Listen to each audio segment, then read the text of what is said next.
Night hour has passed.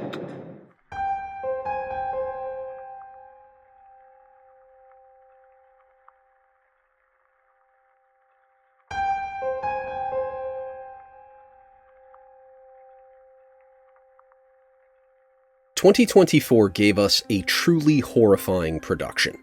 No, not The Acolyte. I speak of Nosferatu, a reimagining of the silent masterpiece from 1922, the latest and probably not the last disinterment of F.W. Murnau's preeminent work. Does Robert Eggers' interpretation withstand the light of scrutiny? And what has compelled filmmakers to disturb Nosferatu's coffin every decade since the 1970s? I'll address the vampire in the room next.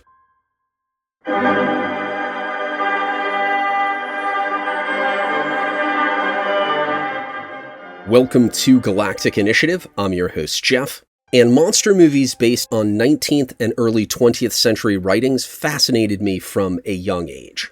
My parents owned a tome dedicated to horror classics that both frightened and intrigued me. I leafed through its pages with great curiosity.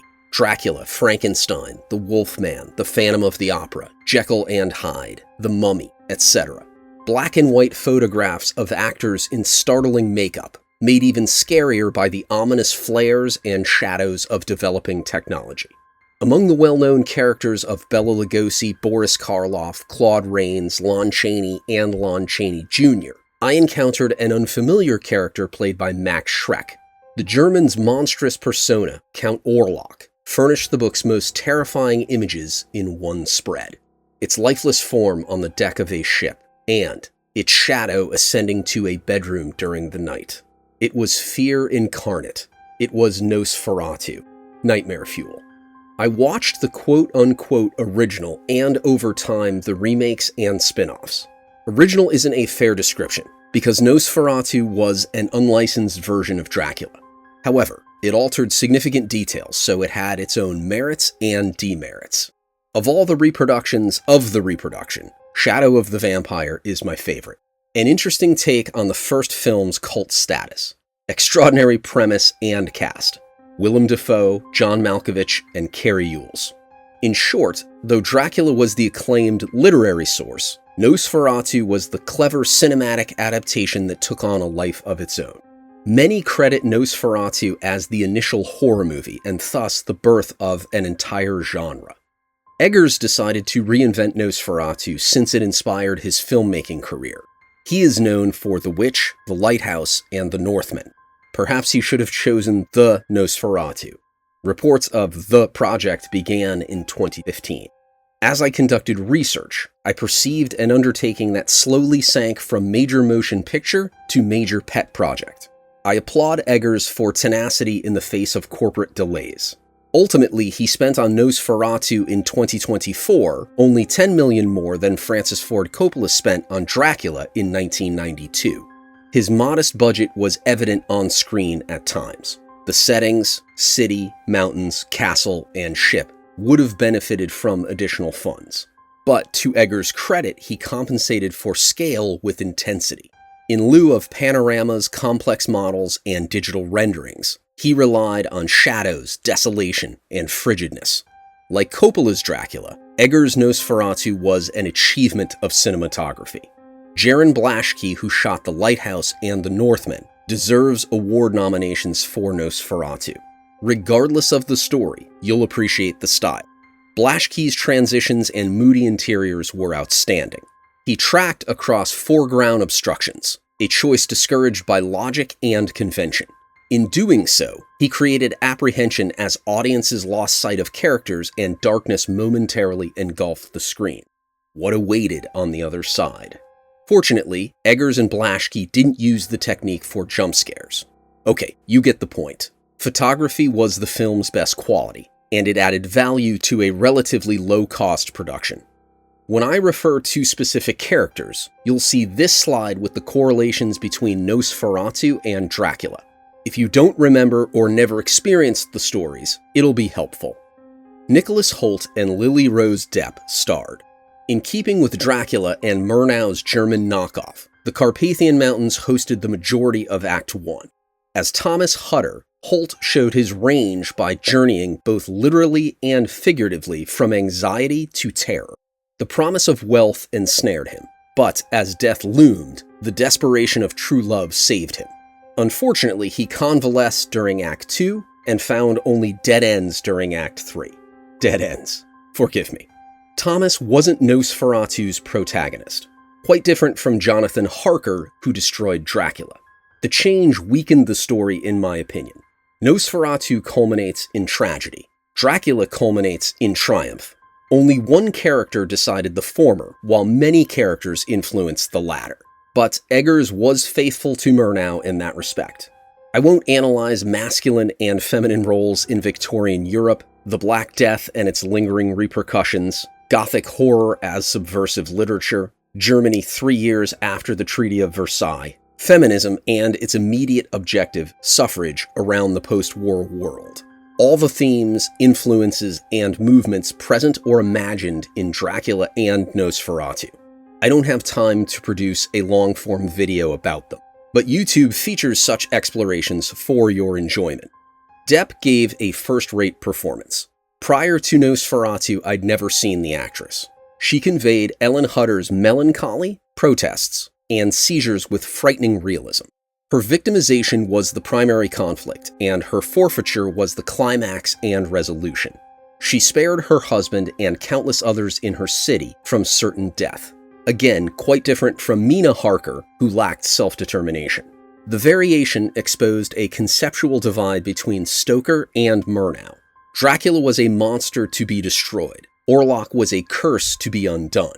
Eggers' approach confused matters. Years before the plague in Germany, Ellen somehow mystically communed with Count Orlok.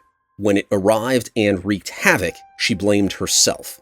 To break the curse, she had free will, yet she confronted her destiny. Plus, the monster gave an ultimatum, which it didn't do in Murnau's film. Shrek's monster had no interaction with Ellen until its final night of existence. When your OP villain precludes chase and defeat, your narrative suffers. Eggers' best scene required a deviation from the source material. It involved Ellen and Willem Dafoe's von Frantz. More about him in a moment. Von Frantz clarified the curse, Ellen accepted responsibility, and the two planned a distraction for Thomas. A bit of volition mixed with predestination to empower Ellen and contextualize her ultimate sacrifice. Side note, blood and nudity were prevalent.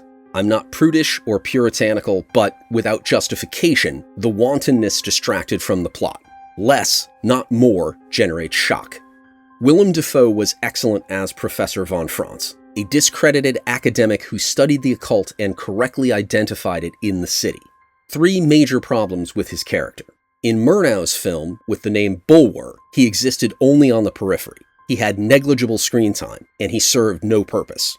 His counterpart, Van Helsing, played an essential role. The inevitable comparison is unkind to von Frantz.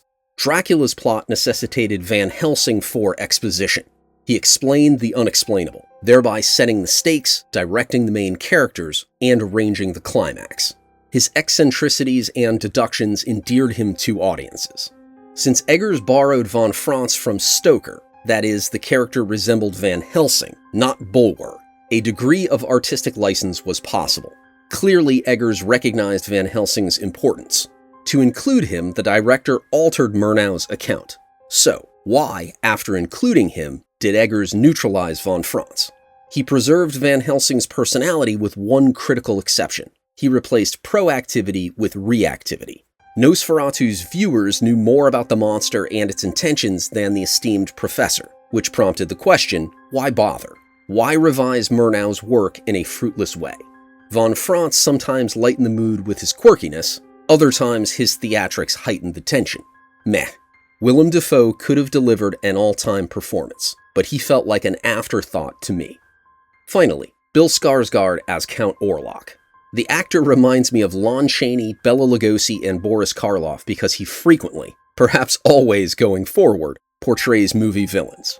His depiction of the hulking Count was superb. I appreciated his vocal capabilities. The bass, accent, and wheezing really enhanced the character. Skarsgård's physical presentation was noteworthy too. His unpredictable movements amplified the Count's malevolence. From intimidating to violent to delicate, he aligned his body language with every scene's objective. Well done. Skarsgård's height, 6 feet 4 inches, was a benefit. Fun fact, Max Schreck was only 1 inch shorter than Skarsgård. I must compliment Eggers for his handling of Orlok. He didn't reimagine Nosferatu as a twisted love story for modern audiences. I'm looking at you, Coppola. Eggers took unforgettable measures to condemn the monster. It wasn't a misunderstood creature forsaken by the divine. It was an affront to the divine. Even at a distance, it spread a plague. It threatened killing on a magnitude that would leave none to bury the dead. Pure evil. Eggers revealed the vampire as his film followed Murnau's film, which brings me to my foremost grievance with Eggers' Nosferatu. Consider these images. Schreck's monster was, as I previously stated, nightmare fuel. Skarsgård's monster was Freddie Mercury with 2 months of decomposition? I don't mean to be indelicate. The difference was stark and unwelcome. Out of respect for the story's time period, from a valid non-fiction concern, Eggers turned the most terrifying vampire, the progenitor of an entire genre, into a zombie with a porn stash. While I understand his rationale, I cannot support his decision. Why did he mess with Count Orlok? The reason for Nosferatu's lingering influence. The reason contemporary filmmakers continue to revisit Nosferatu. The reason Count Orlok scares people over a century after its introduction is, it's f***ing scary. Look at it. You don't need to watch the silent classic from 1922 to comprehend this character's longevity. Look at it. As a child, in the pages of my parents' monster movie book, I experienced a visceral reaction, fear, when I saw Count Orlok. Eggers diminished his remake by treating Schreck's monster to a makeover. In conclusion, Nosferatu's setting, theme, cinematography, cast, and source material recommended. If you enjoy horror films, monsters, blood, and nudity, you'll enjoy Nosferatu. If you demand story logic, you'll have issues with Nosferatu, but you'll still enjoy it. A quality, budget-conscious monster movie that entertains but doesn't amaze. Thank you for watching. Please like and subscribe. I need your help, son. Check out Galactic Initiative for all things Star Wars, and a growing number of other IP too. I have wrestled with the devil as Jacob wrestled the angel in Peniel, and I tell you, if we are to tame darkness, we must first face that it exists.